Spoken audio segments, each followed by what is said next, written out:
Hello दोस्तों। आज exam SSC CGL का एग्ज़ाम सेकंड शिफ्ट का हो चुका है और आइए हम उसका आंसर की देख लेते हैं जल्दी से। तो दोस्तों पूरा वीडियो को देखना है और बहुत ही इम्पोर्टेंट क्वेश्चन और पूरे डिटेल्स के साथ कुछ एक्स्ट्रा फैक्ट के साथ हम आपको बताने जा रहा हूँ। तो पूरा वीडियो को जरूर देखना है। उससे पहले चैनल को सब्सक्राइब और वीडियो को लाइक कर देना है। ठीक है दोस्तों, चलिए मिलाते हैं। ये बहुत ही इंपॉर्टेंट और हाँ दोस्तों, जो लास्ट के 3 से 4 क्वेश्चन जो हैं बहुत ही इंपॉर्टेंट है। वो हर एक शिफ्ट में 2 क्वेश्चन, जो मेरा 13-14 का नंबर क्वेश्चन है वो बहुत ही हर एक एग्जाम में लगभग पूछ रहा है। तो आप उस क्वेश्चन को जरूर देखिएगा, 13-14 नंबर, ठीक है, याद रखना है। यहाँ पर क्वेश्चन नंबर 1 है, बारदौली सत्याग्रह। बारदौली सत्याग्रह का लीडर, मुख्य लीडर कौन था? तो इसका नेतृत्व सरदार वल्लभ भाई पटेल द्वारा किया गया था। तो ऑप्शन नंबर जो भी होगा सरदार वल्लभ भाई पटेल राइट आंसर हो जाएगा। उसके नीचे फिर था, यहाँ पर देख सकते हो एक्स्ट्रा फैक्ट में है, बारदौली सत्याग्रह भारतीय स्वाधीनता संग्राम के दौरान जून 1928 में गुजरात में हुआ था। यह एक प्रमुख किसान आंदोलन था जिसका नेतृत्व वल्लभ भाई पटेल ने किया था। उस समय प्रांतीय सरकार ने किसानों के लगान में 22%, ठीक है, ये आगे के एग्जाम में पूछ सकता है, 22% की वृद्धि कर दिया था। तो यहाँ पर उसको फिर महिलाओं ने वल्लभ भाई पटेल को सरदार की उपाधि प्रदान किया था, ये भी पूछ सकता है, ठीक है। तो ये राइट आंसर हो जाएगा, सरदार वल्लभ भाई पटेल। नेक्स्ट क्वेश्चन की ओर बढ़ते हैं। तो एक क्वेश्चन आया था, सीमेंट में कितना प्रतिशत सिलिका होता है? तो दोस्तों सीमेंट में जो जो अवयव होते हैं उसमें से चूना पत्थर होता है 62 से 65%, सिलिका 17 से 25%, यही पूछा गया था दोस्तों। तो सिलिका 17 से 25% होता है। अब हो सकता है आगे के शिफ्ट में पूछ सकता है एल्यूमिना, जिप्सम कितना परसेंट होते हैं। तो ये सारा आपको याद करके जाना है। चूना पत्थर से रिलेटेड पूछा जा सकता है। तो सीमेंट में ये सारे अवयव को याद रखना है, ठीक है दोस्तों। नेक्स्ट क्वेश्चन पूछा गया था, कलिंग युद्ध किसने लड़ा था? या ये क्वेश्चन नहीं था, क्वेश्चन था कि किस योद्धा ने कलिंग युद्ध के बाद युद्ध करना छोड़ दिया था, शांति का धर्म अपना लिया था?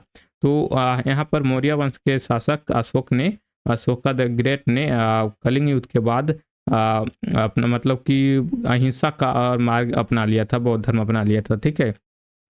तो भयानक युद्ध हुआ था उस समय और उसी के बाद फिर अहिंसा का मार्ग अपनाया गया था। तो कलिंग युद्ध में अशोक राइट आंसर हो जाएगा, ठीक है। उसके बाद नेक्स्ट क्वेश्चन जो आया था, ओडीआई में एक बॉलर कितने ओवर बॉलिंग कर सकता है? तो दोस्तों ओडीआई में एक बॉलर 10 ओवर बॉल कर सकता है और मतलब कि कोई भी गेंदबाज प्रति पारी कुल ओवर का 20% ही इसमें बॉलिंग कर सकता है, ठीक है दोस्तों। और उससे अधिक नहीं फेंक सकता। 50 ओवर के मैच में 10 ओवर करना रहता है। नेक्स्ट क्वेश्चन आया था, फुटबॉल के लास्ट राउंड में कितने पॉइंट होते हैं? या फिर इसी से फुटबॉल से रिलेटेड कुछ क्वेश्चन थे। तो फुटबॉल के मैच में कुल 90 मिनट होता है, उसमें से 45 मिनट के बाद कुछ 45 मिनट के बाद फिर एक ब्रेक, फिर 45 मिनट का खेल होता है। शायद ये कुछ क्वेश्चन पूछे जा रहे होंगे कि कितने राउंड होते हैं। तो ये 45 मिनट का एक राउंड होता है, ठीक है दोस्तों। नेक्स्ट क्वेश्चन पूछा गया था, राज्य के मुख्य चुनाव आयुक्त को कौन नियुक्त करता है?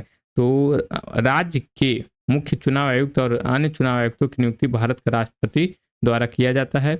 मुख्य चुनाव आयुक्त का कार्यकाल 6 वर्ष या आयु 65 साल जो पहले का हो, 65 साल से पहले होना चाहिए, जबकि अन्य चुनाव आयुक्तों का कार्यकाल 6 वर्ष या आयु 62 साल तक हो सकता है, ठीक है। नेक्स्ट क्वेश्चन पूछा गया था, फंडामेंटल ड्यूटी से रिलेटेड। फंडामेंटल ड्यूटी किस आर्टिकल में आता है? तो दोस्तों फंडामेंटल ड्यूटी जो है 51A में आता है। मतलब कि आर्टिकल से रिलेटेड कुछ ना कुछ एक क्वेश्चन पूछा है। सुबह का शिफ्ट में भी पूछा गया था, आर्टिकल 18 से रिलेटेड था।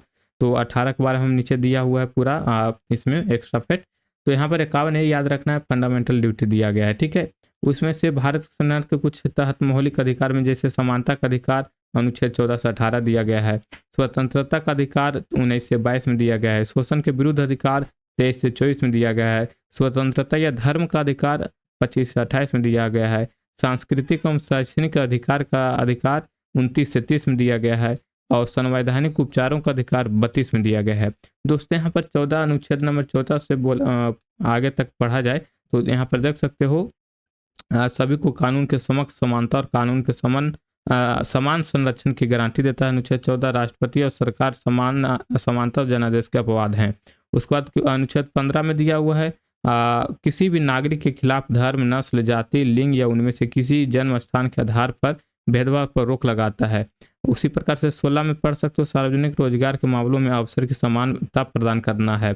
17 में छुआछूत की भावना खत्म करना, 18 में उपाधियों का अंत कर दिया गया, 19 में बोलने की स्वतंत्रता है दोस्तों। उसके बाद आर्टिकल 20 में दिया गया है, आर्टिकल 20 में है आर्टिकल 20 में अपराधों के लिए दोष सिद्धि के संबंध में संरक्षण है।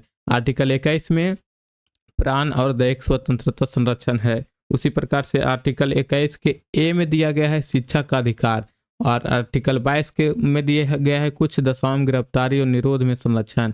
उसी प्रकार से आर्टिकल 23 में मानव के दुर्व्यापार और बलात्कार का प्रतिषेध करता है। आर्टिकल 24 में क्या है भाई, तो कारखानों आदि में बालकों के नियोजन का प्रतिषेध करता है।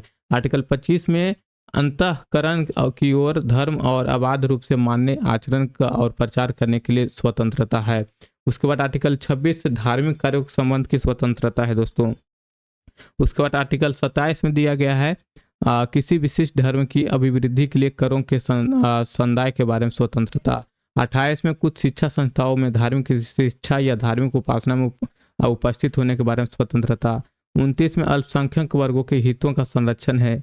30 में शिक्षा संस्थाओं की स्थापना और प्रशासन करने का अल्पसंख्यक वर्गों का अधिकार है।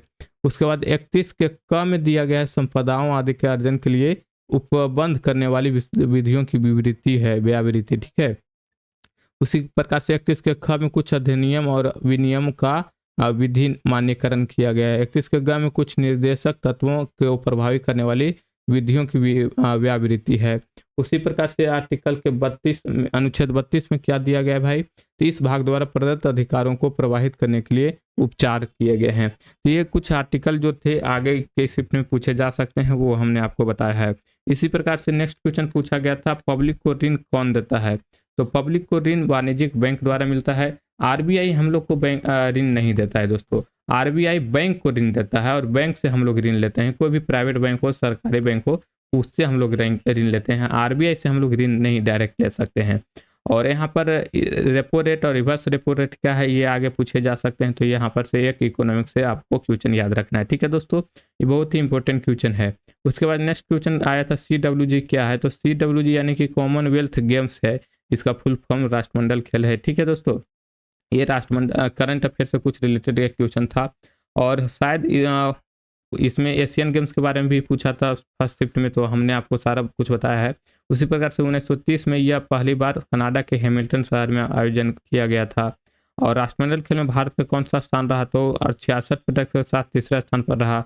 2000 के दशक के बाद भारत लगातार पदक का तालिका में शीर्ष 5 देशों में शामिल रहा है, और अब राष्ट्रमंडल खेलों में यह एक ताकत बनकर उभरा है। तो ये लास्ट बार हुआ है दोस्तों, उसमें से 66 पदक भारत ने जीता है। उसी प्रकार से नेक्स्ट क्वेश्चन पूछा गया था दोस्तों, नृत्य से रिलेटेड कुछ किस कार्य के लिए 2019 में पद्मश्री पुरस्कार, कुछ नृत्यांगना करके नाम था या कुछ क्वेश्चन अभी पूरा इसका नहीं आया, लेकिन हाँ, तो 2019 में पद्मश्री पुरस्कार जितने भी मिले हैं तो सारा हमने नीचे यहाँ पर एक्स्ट्रा फेट में दे दिया है दोस्तों, वहाँ पर पढ़ लेना है। जैसे कि पद्म विभूषण 4 मिला है, पद्म भूषण 14 को, और पद्मश्री 94 को मिला है, ठीक है दोस्तों। यह देश के सर्वोच्च नागरिक पुरस्कारों में से एक है। पद्म पुरस्कार 3 श्रेणियों में मिलता है, पद्म विभूषण, पद्म भूषण और पद्मश्री वर्गों में प्रदान किए जाते हैं। ये पुरस्कार विषयों में से गतिविधियों के विभिन्न क्षेत्रों में इत्यादि यहाँ पर देख सकते हो, सार्वजनिक मामले, विज्ञान, इंजीनियरिंग, व्यापार इत्यादि में मिलता है दोस्तों। यहाँ पर इस वर्ष भारत के राष्ट्रपति ने 112 पद्म पुरस्कार प्रदान की मंजूरी दी है 2019 में दोस्तों, 2019 की बात किया जा रहा है, ठीक है दोस्तों। मरणोपरांत 3 मिला है, यहाँ पर देख सकते हो पद्म विभूषण 4 को मिला है। यहाँ पर सुश्री तीजन बाई है, श्री इस्माइल उमर गुले है, जो भी नाम है यहाँ पर पढ़ सकते हो, छत्तीसगढ़ जीवती महाराष्ट्र से रिलेटेड है, और कौन सा कार्य के लिए मिला है दोस्तों, जो लिखा हुआ है। इसी प्रकार से पद्म भूषण 14 को मिला है, यहाँ पर देख सकते हो ये पद्म भूषण मिला हुआ। क्षेत्र कौन सा किस कार्य के लिए मिला है ये पूछा जाता है, तो ये इंपॉर्टेंट है, याद रखना है। कौन से राज्य से हैं या कौन से देश से हैं ये यहाँ पर लिखा हुआ है। उसी प्रकार से पद्म यहाँ पर पद्मश्री 94 को मिला है, तो यहाँ पर पूरा नाम दिया हुआ है, उसमें से किसी का नृत्य करके नाम था। तो यहाँ पर जो भी आपका राइट आंसर होगा आपको यहाँ पर देख लीजिएगा, स्क्रीनशॉट ले करके मिला सकते हैं दोस्तों। और आगे पढ़ना है आपको, स्क्रीनशॉट ले लीजिए इसका, यहाँ पर इसका स्क्रीनशॉट ले लीजिए। नेक्स्ट और है यहाँ पर पद्मश्री वाला में से, ये पूरा 112 पद्मश्री जो अंक मिले थे, पद्म पुरस्कार 112 लोगों को सारे है, पद्मश्री, पद्म विभूषण और पद्मश्री, ठीक है। उसके बाद एक क्वेश्चन साइंस में था दोस्तों, बायो से रिलेटेड एक क्वेश्चन था। ये क्वेश्चन हमारे पास पूरा भी नहीं आ पाया है, ठीक है दोस्तों। उसके बाद दोस्तों ज्योमेट्री से 7 से 10 क्वेश्चन पूछे जा रहे हैं, बहुत ही ज़्यादा इंपॉर्टेंट है ज्योमेट्री वाला सेक्शन, ठीक है। डिस्काउंट से लगभग 1-2 क्वेश्चन था, प्रॉफिट लॉस से 1 या 2 क्वेश्चन था, टाइम एंड वर्क से लगभग 3 क्वेश्चन था।